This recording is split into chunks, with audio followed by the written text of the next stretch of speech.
안녕하세요 모두에게 행복한 하루를 기원합니다. 오늘의 뉴스를 함께 살펴보자. 나는 모든 사람들을 많이 사랑한다. 불타는 중국 초소들, 미얀마 중국 국경지대에 있는 초소들이 습격을 당했습니다. 사상자가 발생하는 등 중국 정부는 갑작스러운 공격에 당황했다고 하는데요. 알고 보니 탄압에 신음하던 소수민족 와둑이 독립운동에 나서며 중국의 반란을 일으킨 것이라고 합니다. 단단히 무장한 이들은 중국을 공격하며 자유를 위해 분열이 일어났는데요. 한동안 조용했던 미얀마 중국 국경에서 대체 무슨 일이 일어났으며 와족이 대체 어떤 소수민족인지에 대해 지금부터 자세하게 설명해 드리겠습니다. 잠시 초소에 내려와 쉬던 군인은 무언가 이상한 움직임을 발견합니다. 야생 동물의 움직임이라고 보기에는 너무나도 다른 움직임이었죠. 즉각 자세를 고쳐 잡은 남자는 초소로 급하게 올라갔습니다. 이미 초소 안에서는 움직임을 주시하고 있었죠. 그의 손님은 이미 무전을 통해 움직임을 상부에 보고 있습니다. 그와 동시에 초소 근처로 무언가가 움직이기 시작했습니다. 이후 고큰 소리와 함께 초소 한쪽이 무너졌습니다. 뒤를 이어 초소로 번진 화염은 삽시간에 초소 전체를 집어삼켰죠. 인화성 물질을 이용해 빠르게 초소에 불을 붙인 이들은 금세 모습을 죽이고 다른 주소로 이동했습니다. 중국과 미얀마 국경지대에서 벌어진 초소 습격은 예상치도 못한 시간과 예상하지 않은 인원들로 인해 큰 타격을 입게 되었습니다. 초소 세트가 전수되는 한편 이를 지키고 있던 인민해방군 병사들은 다치거나 사망하는 일이 벌어졌죠. 황성 지역에서 벌어진 이 일이 알려지면서 많은 이들은 충격에 휩싸였습니다.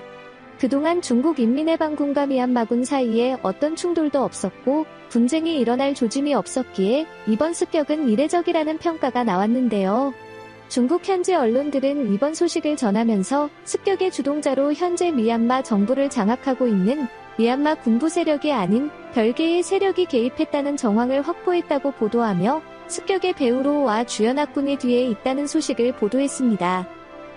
미얀마와 중국군 남성 일대를 중심으로 터전을 잡은 이들 와족은 소수민족들로 상당한 군사력을 갖추고 있는 것은 물론 이 지역에서 부를 축적해 중국 정부와 미얀마 정부를 위협할 정도의 세력을 구축한 민족입니다. 이들이 운영하고 있는 와중연합군의 규모는 상당한데요. 대략적으로 이들이 보유하고 있는 상비군은 대략 1만 명에 달하며 예비군 병력도 보유하고 있어 총 동원을 하면 3만 명에 해당하는 군사력을 갖춘 곳입니다. 게다가 갖춘 무기들도 범상치 않은데요. 유독 블레스의 소속 육군은 기본적으로 중부와 장갑차로 무장해 있으며 공군을 별도로 두고 있어 MI-17여 헬리콥터와 HNON, 지대공 미사일 등 한 국가의 군대라고 해도 과언이 아닐 만큼 상당한 화력을 갖추고 있습니다. 게다가 공격용 드론 부대도 갖추고 있고 이를 뒷받침할 기기와 지원 병력도 갖추고 있는 것이 최근 확인되면서 이들 와족의 무장 수준은 미얀마와 중국을 위협할 정도가 되었죠. 심지어 이들 와중연합군은 전투 경험도 갖춘 이들입니다. 민족 독립을 위해 1980년대부터 미얀마 군부와 전투를 벌인 이들 와중연합군은 풍부한 산악지대 경험을 갖추고 있고 지금까지도 미얀마 정부와 대립할 정도로 군사적인 역량을 갖춘 곳입니다. 이들 보어족은 최근까지도 미얀마 정부를 향해 칼을 겨누었지만 이제 이 칼을 중국에 겨눈 곳인데요. 중국군 초소를 공격한 곳은 본격적으로 와족연합군이 중국의 약한 부분을 공략할 준비가 되었다는 의미입니다. 이들 와족연합군과 맞닿아 있는 중국의 남부정부는 74집단군과 제15집단군으로 이루어진 병력이 상주하고 있는데요. 이 남부정부에 위치한 병력들은 중국 전체 병력들 중 가장 취약한 병력에 속합니다. 남부정부가 위치한 지역은 중국 정부의 관할이 미치지 않는 곳이며 소수민족의 입김이 더 강력하기 때문에 인민해방군을 많이 배치하는 것이 힘들 뿐만 아니라 이곳에는 반란 세력도 별로 없었기에 중국 정부가 따로 병력을 파견할 필요성을 느끼지 못한 곳입니다. 게다가 최근 대만 문제로 인해 74지시 보호집단군 병력을 대만 쪽으로 이동하면서 병력의 공백이 발생했고 남부 정부에 대해 감시가 소홀했던 것이 겹치면서 이러한 초소 전소 사태가 벌어질 수 있었던 것입니다. 그렇지만 너무나도 갑작스러운 와중의 태도 변화는 중국을 당혹하게 만들었는데요. 사실 와중의 태도를 바꾼 것에는 이유가 있다고 합니다. 만족은 본디 중국과 미얀마 인근에서 거주하던 인종으로 독특한 풍습을 지키고 있는 소수민족으로 유명했습니다. 소위 말해 엽도 풍속을 지니고 있는 종족으로 중국 내에서도 평판이 좋지 않았던 종족이었죠. 엽도 풍속이란 동물의 머리뼈를 마을 입구나 집 문 어구 곳곳에 걸어두는 행위를 가리키는데요. 최근까지도 지켜진 풍습이나 중국의 문화 정책으로 인해 지금은 찾아보기 어려운 풍습이죠. 최근까지도 자신들의 풍습을 지켜왔던 것에서 알 수 있듯 이대민족은 자신의 고유한 문화를 지키는 것에서 자부심을 느끼고 와족 자체의 자존심이 매우 높아 이를 누군가가 함부로 건드리거나 자극하는 것에 분노하는 민족입니다. 그래서 미얀마와 중국 정부에 복속하는 데 있어 저항이 심했다고 하는데요.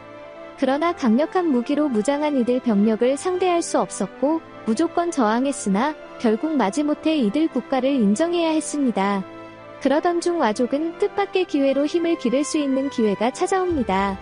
마족이 거주하고 있는 곳은 높은 산악지대에 습한 곳들이 많아 대만을 비롯한 마약 재배에 적합한 장소입니다.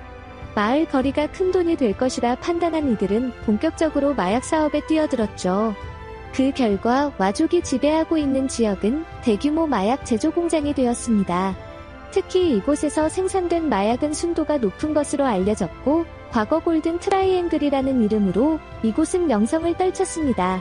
한때는 미국을 비롯한 선진국으로 유입되는 마약의 80%가 마족이 지배하는 곳에서 재배한 마약들이라는 말이 있을 정도로 전성기를 누렸고 이 부를 이용해 와족은 무장을 갖추기 시작합니다. 당시 중국 인민해방군이 소수민족들을 무장시키기 위해 뿌렸던 무기들을 워족은 몰래 모으기 시작했고 중국 정부도 미얀마를 비롯한 국경지대 국가를 견제하기 위해 와중에 무장을 묵인하면서 어족은 급격하게 세를 불릴 수 있었습니다. 그 결과 지금의 와족연합군이 탄생할 수 있었고 강력한 상비군을 둔 소수민족으로 거듭날 수 있었습니다. 어족은 이후 미얀마 정부군과 싸우면서 자치권을 얻어내는 성과를 거두기도 했죠. 어족 입장에서는 중국은 무기를 공급해준 중요한 국가였고 자치권을 확보하는 데 도움을 준 국가였지만 한편으로는 독립을 방해하는 국가라는 포지션이었습니다. 애매한 위치에서 와줄까? 중국은 비즈니스 협력 관계를 이어갔습니다. 그러나 이런 흐름이 바뀌기 시작한 것은 바로 중국의 소수민족 차별 정책과 미얀마의 군사 독재 반란이 동시에 일어난 때입니다.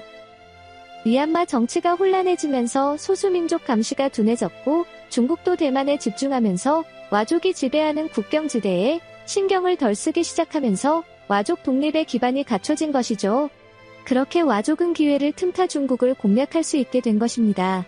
마족은 연합군 소속 주요 보직이 논을 교체하면서 온건파였던 이들이 강경파로 교체되었다는 사실을 알렸습니다. 자치로 만족하던 이들이 아닌 독립을 원하는 이들로 주요 인사들이 자리를 바꾸게 되면서 독립 움직임은 더욱 활발해졌죠. 12명에서 15명에 이르는 이들이 교체됨과 동시에 와족은 그동안 아웅산 수치 여사를 감금한 반란군 정부에 대해 적대적인 자세로 태도를 바꾸었습니다. 내란이 일어나는 동안 중립 자세를 취하며 사태에 뛰어들지 않았던 이들이 본격적으로 아웅산 수치 여사를 지지하며 반란군 타도에 뛰어든 것이죠. 실제로 이들은 주변 소수민족들에게 무기를 지급하는가 하면 와족 교관을 파견, 군사훈련을 실시하는 모습을 보였습니다. 마족에서 자체적으로 생산한 소총도 선물하면서 본격적으로 미얀마 반란군을 향한 총뿌리를 겨누었습니다. 놀란 미얀마 반란군은 와중에 예상대로 협상에 들어갔지만 와족은 이를 거부하며 민주주의 세력을 지지했습니다. 이들이 노리는 곳은 단 하나. 미얀마 정국이 계속 곤란해져 자신들의 독립에 간섭하지 않도록 하는 것이 목적입니다. 중국 지역을 공격한 것은 자신들의 존재감을 드러낸과 동시에 중국이 와중에 개입하지 않기를 바라는 메시지였죠. 그러나 중국은 와족 독립을 절대 승인할 수 없었습니다. 하나의 중국을 지지하는 입장에서 와족 독립의 승인은 곧 중국 해체를 의미하기 때문이죠. 중국은 즉시 동부정구로 빼돌린 병력을 다시 돌렸습니다. 남부정구의 병력을 다시 윈난성으로 돌려놓는 한편 동부정구 병력 일부까지도 남부정글로 옮기는 움직임을 보였습니다.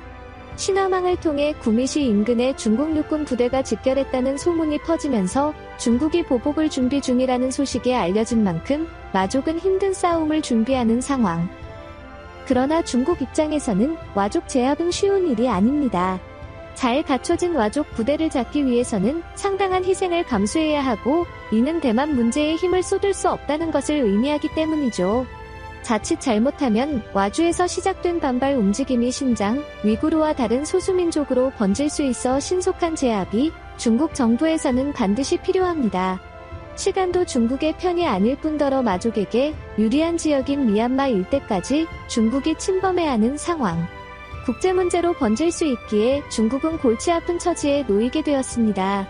중국의 탄압에 신음하던 이들 와족이 독립에 나선 것을 환영하며 앞으로 많은 중국 소수민족들이 탄압에서 벗어나 독립할 수 있기를 기원해 보겠습니다. 시승해 주셔서 감사합니다.